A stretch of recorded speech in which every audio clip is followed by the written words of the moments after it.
All right, morning. It's Jeff from RV Diagnostics. I'm in my RV getting it ready. We're going out for a while, 3 to 4 weeks.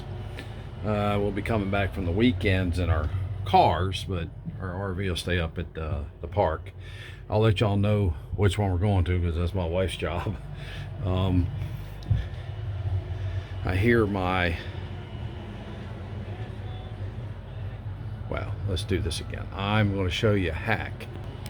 I pulled this down, cleaned all the lights out and all, but I'm in here by myself. So you stick a little piece of paper down here, like a piece of paper towel, right? I'll tear a little bit off. I'm by myself. That's a little bit. Let me put you on pause. All right, so there you are. All right, stick it in the hole. Put your screw in there, that way it won't fall out when you lift this up, because it's got to go up there. They were pretty dirty. Right, I gotta clean that still a little bit, but they're clean and looking good. I went through everything. I'm going to do a preventive maintenance on my hydronic heating. It's got like 600 hours on it since the last time I did it.